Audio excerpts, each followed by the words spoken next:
Hi everyone, thank you for joining me. Today we're going to have a little bit of a chat about an instant high or an instant burst of happiness that we can give you here at Switch.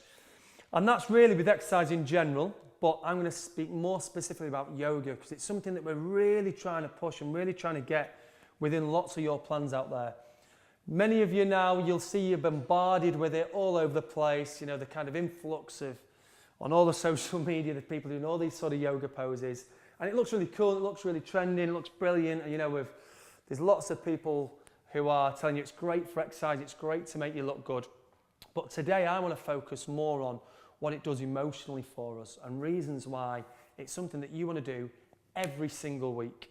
So yoga is one of the few proven forms of activity that 100% reduce our stress levels, so reduce our stress hormone cortisol, and enhance our feelings of well-being, our feelings of happiness, so our serotonin levels, but also our feelings of self-efficacy, our feelings of confidence, which is so important.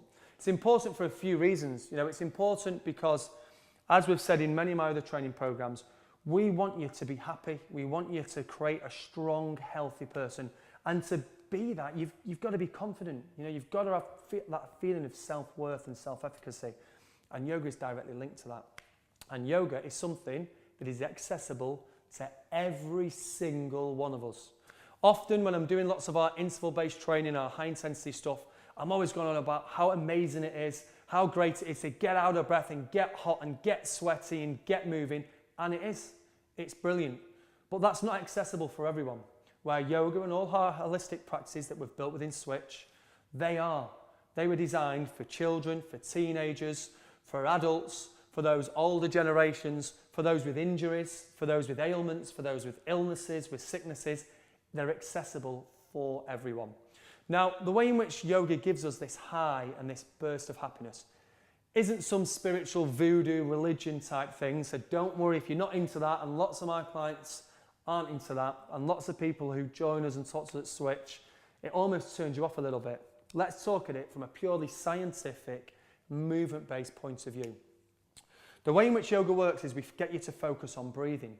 We get you to focus your mind on one specific thing.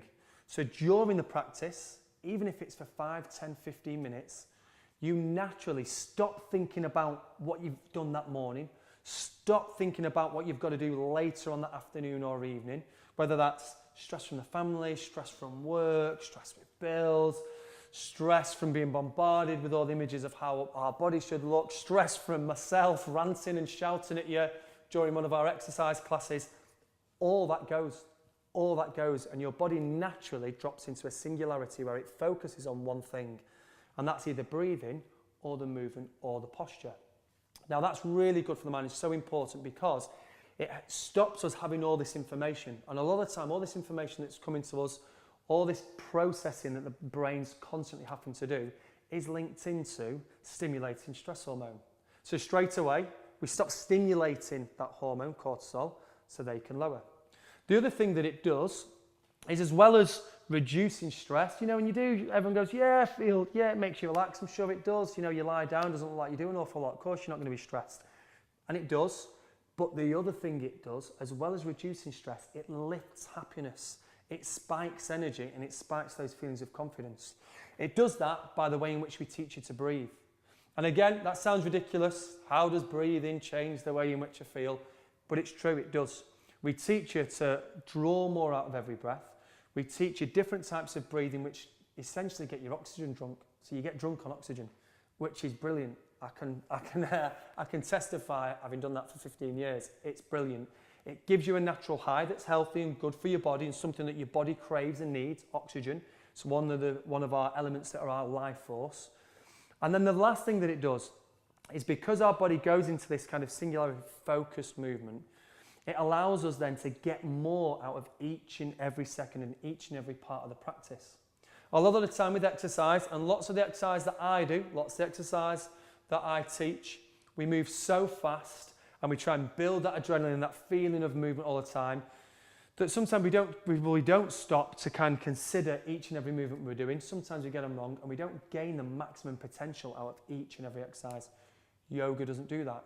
Yoga teaches you and allows you to get the most and draw on the most out of every single second that you're in that practice. Again, that's something that's good for the body. The body then can take on all those well-being, all those nutrients, all those effects that the practice can give you, and it's allowed to absorb them. Remember, within all exercise, everything that we do is good for you. But if we're moving too fast, we don't get to enjoy it. We don't get to take on every single element of it and every single aspect. And yoga's brilliant for that. So, what I want you to do now, for those of you who've done one of our 5-10 minute yoga plans, maybe it's one of the power yoga plans or the sculpt yoga plans that are kind of exercise based, I want you to kind of immerse yourself in something else this week. So, either as a bit of a change around from your current plan, get onto your diary. I want you to choose at least 3 days. I need 3 days from you. So I don't want you to do it once and dismiss it. I don't want you to do it once and think that it's this amazing thing and kind of psychosomatically listen to me and kind of draw yourself into believing it. I want you to experience it for yourself. So I need you to do 3 sessions. I need those sessions to be 15 minutes and above. After each session, I want you to write down how you feel. So write down 2 or 3 words to describe your feelings. Do it over these 3 weeks. Even get back to me and let me know how they feel. If those words come out, bored, stressed, want to kill someone, yoga's maybe not for you. Okay? Maybe there's something else that you can do. But I guarantee you, the words that you'd note down are going to be things that you want to experience every single day of your life. That's going to focus your mind on that yoga high. So try and do it this week. Let me know how you get on and just experience it for yourself. Go and feel it.